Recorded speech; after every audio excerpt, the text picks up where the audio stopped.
Biology का है सजीव जगत की विविधता। इस चैप्टर के बारे में इंट्रो हमने एक वीडियो में बता दिया था।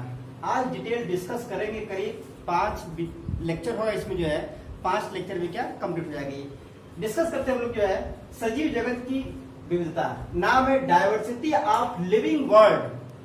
संसार में जितने सजीव होते हैं उनकी डायवर्सिटी क्या होती है। देखिए सबसे पहले इनको बताने से पहले कुछ क्वेश्चन यहां लिखे लिखा mycoplasma, blue whale, ostrich egg and elephant, ये चारों हैं क्या। देखा जाएगा mycoplasma, this is the smallest cell in the world. Mycoplasma क्या होता है, सबसे छोटी जो माइक्रो ऑर्गेनिज्म होती है, दिस इज द बैक्टीरिया, यह एक छोटी बैक्टीरिया होती है। इसी तरीके देखा जाए अगर पूरे दुनिया के सबसे बड़े जीव की बात किया जाए तो क्या होता है, blue whale, this is the mammal. अब बात किया जाए ऑस्ट्रिच एग, ऑस्ट्रिच एग क्या होता है, शुतुरमुर्ग का अंडा, जो सबसे बड़ी कोशिका होती है। जो आपको विदित होना चाहिए कि सबसे छोटी कोशिका क्या होती है, PPLO, like this PPLO, pleuropneumonia like organism. इसी तरीके सबसे बड़ी कोशिका क्या, ऑस्ट्रिच एग। अब अगर बात किया जाए पृथ्वी पर सबसे स्थल पर सबसे बड़े जीव का नाम, तो याद देखिए this is heaviest animal in the land. पृथ्वी पर सबसे भारी जीव कौन होता है, वो एलिफेंट होता है। अगर बात किया जाए वर्ल्ड में सबसे हैवीएस्ट एनिमल की बात किया जाए तो कौन होता है, ब्लू व्हेल। अब डिस्कस करेंगे टॉपिक पे। देखिए क्लास 11th का सबसे पहला हेडिंग है सजीव जगत। अब देखिए बात करते हैं सजीव जगत होता क्या है। देखिए यहाँ 2 वर्ड बांट लीजिए, 2 भाग में, एक है सजीव है, एक क्या जगत है। तो यहाँ जगत में क्या होता है, आपको हेडिंग में बताया गया है वर्ल्ड, ठीक। तो सजीव, अब देखिए इसमें जो पहला हेडिंग है जीवन, व्हाट इज लाइफ, जीवन क्या है। देखिए जीवन की अगर डेफिनिट डेफिनेशन देखा जाए तो भी क्लियर नहीं है, लेकिन फिर भी वैज्ञानिकों ने डिफाइन किया है, संगठित पदार्थ की जैविक दशा ही जीवन होता है। अब ये संगठित पदार्थ है क्या, संगठित पदार्थ मतलब व्हाट, प्रोटोप्लाज्म। यह प्रोटोप्लाज्म ही क्या है, इसकी जैविक दशा ही क्या कहलाती है, जीवन। या आप इसको दूसरी तरह कैसे डिफाइन करेंगे, रासायनिक पदार्थों का वह संगठन जिसमें जैविक क्रियाएं जैसे उपापचय, जनन, वृद्धि, संवेदनशीलता आदि होते हैं।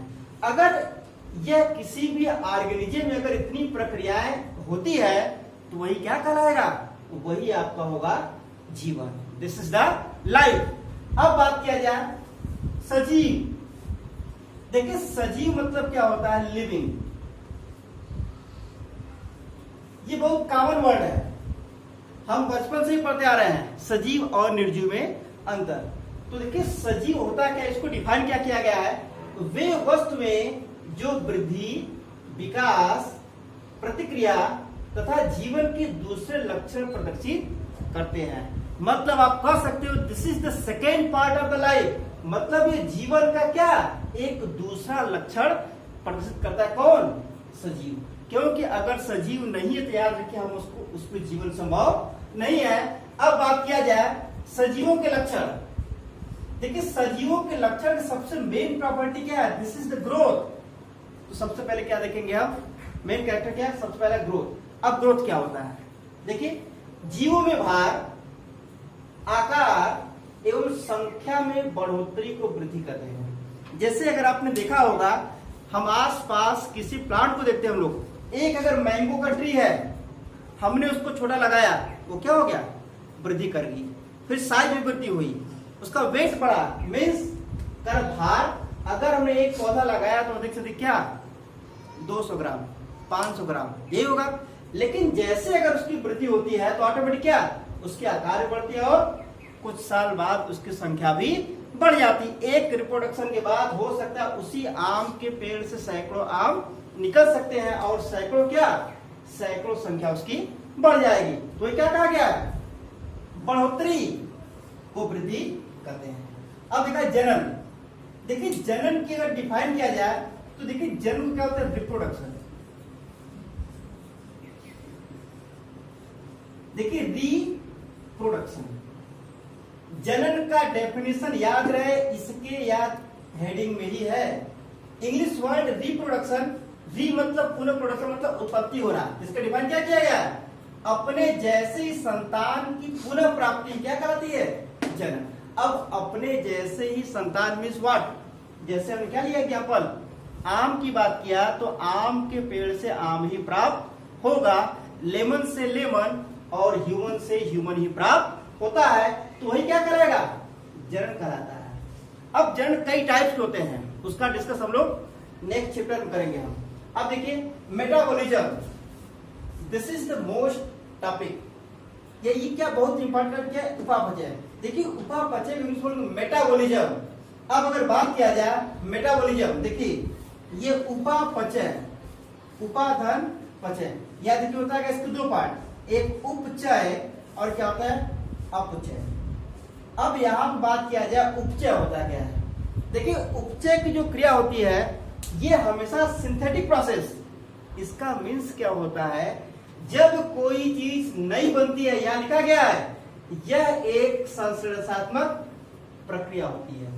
मतलब सिंथेटिक प्रोसेस, यहां पर क्या होती है? किसी चीज की फॉर्मेशन होती है जिनसे हमको भोजन प्राप्त होता है। तो प्लांट क्या करता है? प्लांट हमेशा फूड का फॉर्मेशन करेगा। तो फूड का फॉर्मेशन किसके द्वारा करेगा? प्रकाश संश्लेषण की क्रिया द्वारा।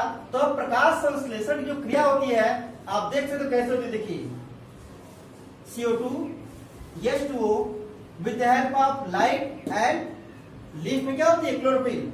इनके सहायता से बनता है कि यहाँ पर ग्लूकोज का फॉर्मेशन होता है, फिर उसके बाद वाटर बनता है, उसके बाद क्या? ऑक्सीजन का निर्माण होता है। तो आप डिफाइन क्या करेंगे? यह एक संश्लेषणात्मक प्रक्रिया है। इनमें सरल अणुओं से जटिल अणुओं का निर्माण होता है, जैसे प्रकाश संश्लेषण। आपने किया देखा कि एटमॉस्फेयर से कार्बन डाइऑक्साइड लेकर और सॉइल से वाटर लेकर प्रकाश और प्रणाली की सहायता से ग्लूकोज का फॉर्मेशन करता है। तो यही प्रोसेस क्या करेगा? उपापचय।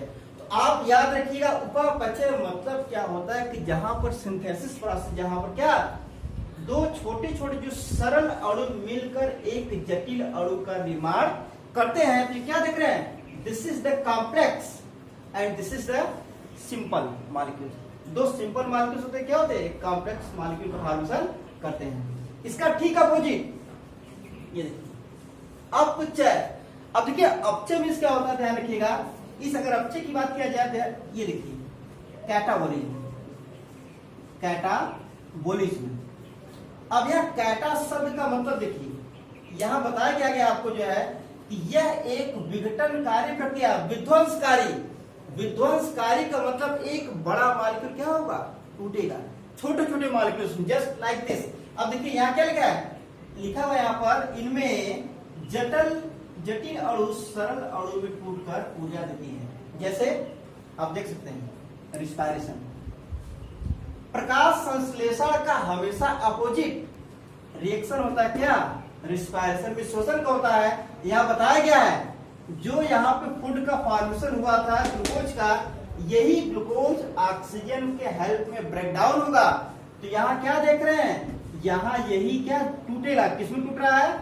CO2, जल और ऊर्जा। ये छोटे छोटे मॉलिक्यूल्स में यहाँ पे बड़े अणु थे जो छोटे अणु में टूट रहे हैं, जबकि उसमें क्या था कि दो छोटे अणु मिलकर एक बड़े अणु का फॉर्मेशन कर रहे थे। इसलिए क्या कराएगी? ये आपको क्या कराएगा? रिस्पिरेशन एक ऐसा एग्जाम्पल है जो शो करता है किसको? अपचय की प्रक्रिया को। अब याद रखिएगा संवेदनशीलता। देखिए संवेदनशीलता में होता क्या है? जनरल भाषा हम लोग क्या यूज करते हैं? संवेदनशील। संवेदनशील का मतलब यहाँ किसी भी प्लांट में सेंसेशन होता है, उस प्लांट को टच किया जाए तो प्लांट क्या हो सकती है? मुरझा सकती है, जैसे टच मी नॉट।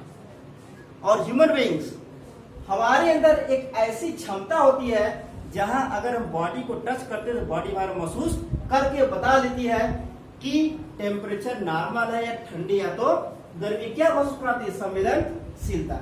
अब बात करते हैं अनुकूलनशीलता। देखिए अनुकूलनशीलता का मतलब क्या था? परिवर्तन। परिवर्तन मीन्स व्हाट, जैसे अगर एक हमने मैंगो का पेड़ लगाया है कि नहीं, अगर हम आम का एक वृक्ष पौधा लगाते हैं तो पौधा लगाने पर उसमें कुछ दिन बाद ही आप क्या देखते हैं, उसमें परिवर्तन ऑटोमेटिक चला आता है।